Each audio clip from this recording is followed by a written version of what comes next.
Iran और Israel की जंग से एक बहुत बड़ी खबर इस वक्त सामने आ रही है। ईरान अब इस जंग में मुसलसल भारी पड़ता जा रहा है। ईरान पूरी मजबूती के साथ यह जंग लड़ रहा है। ईरान दुश्मन को मुंहतोड़ जवाब दे रहा है।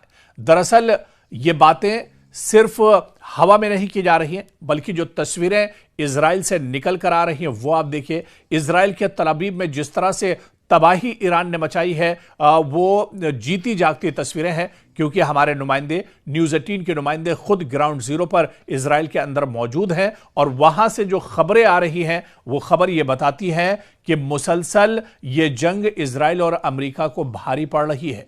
आप देखिए कि ट्रंप को पीछे हटने के अलावा कोई और रास्ता अब इस जंग में नहीं बचा है। लेकिन ईरान ने पिछले कुछ घंटों में क्या क्या किया है, जो तस्वीरें अब सामने आई हैं वह हैरान कर देने वाली तस्वीरें हैं। इजराइल के भी होश उड़ चुके हैं और ईरान ने अब आज़रबाईजान के एयरपोर्ट पर हमला कर दिया है। यह हमला ड्रोन के जरिए किया गया है। सबसे बड़ी बात यह है कि इस वक्त पूरा मिडिल ईस्ट गैर मुस्तहकम हो चुका है। मिडिल ईस्ट का कोई भी ऐसा मुल्क नहीं है जो यह समझे कि इस पर हमला नहीं हो सकता। यह भी एक पैगाम देने की दरअसल कोशिश हो सकती है ईरान की। लेकिन जैसे ही यह हमला होता है तो आज़रबाईजान के सदर का बयान सामने आता है। वो कहते हैं कि इस हमले का हम अपने तरीके से बदला लेंगे। इसी वजह से पूरे मिडिल ईस्ट में इस कदर शदीद हमले देखने को मिल रहे हैं, क्योंकि अब इनके पास कोई एक ऐसा शख्स नहीं है जो इन्हें एक वाज़े हदफ दे दे या हिदायत दे दे।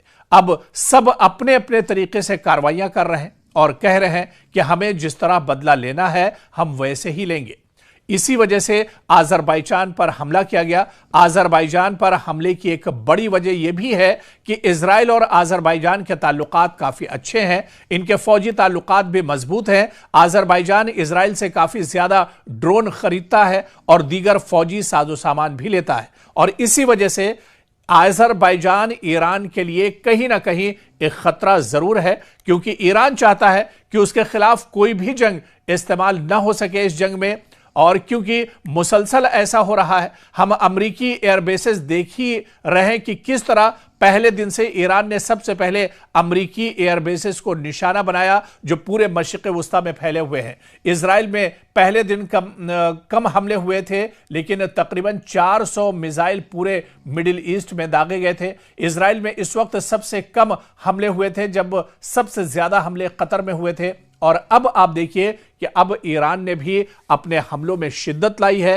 दरअसल चाहे आज़रबाईजान की बात करें, जहां पर अब जंग का दायरा लगातार बढ़ गया है, आज़रबाईजान में भी ईरान ने हमला किया है। इसके अलावा आप देखिए कि कब्रस में भी, जहां पर ब्रिटेन का एयरबेस है, जिस एयरबेस को दरअसल ब्रिटेन ने ये कहा था कि वो इजराइल को एक तरह से देगा या अमेरिका को इस्तेमाल के लिए देगा, तो कब्रस में अभी इस एयरबेस को भी ईरान ने निशाना बनाया। यानी ये सिर्फ जंग तेहरान से तल अवीव तक नहीं है, या ये जंग सिर्फ मिडिल ईस्ट की नहीं बची है, बल्कि इसके बाहर आसपास के जो ममालिक हैं, जो दरअसल अमेरिका और इजराइल के साथ खड़े हैं, जो अमेरिका और इजराइल के अलायंस हैं, उन्हें भी अब लगातार इस जंग में निशाना बनाया जा रहा है। दुश्मनों को अब पूरी तरह से खमियाजा दरअसल भुगतना पड़ रहा है। और जैसे जैसे ये जंग बढ़ती जा रही है वैसे वैसे अब ईरान भी गियर बदलता जा रहा है। ईरान ने भी अब एक्सीलेटर पर एक तरह से पैर रख दिया है और अब तेजी के साथ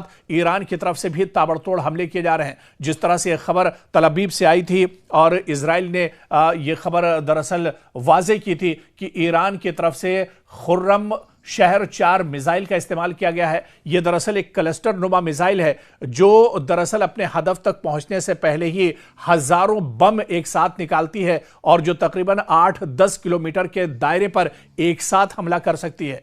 तो अब इस जंग का दायरा भी बढ़ रहा है और इस जंग में और भी ममालिक एक तरह से शामिल हो रहे हैं। और यह बताने के लिए काफी है कि जंग अब और ज्यादा खतरनाक होती जा रही है और इजराइल और अमेरिका के पसीने इसी वजह से अब लगातार छूट रहे हैं।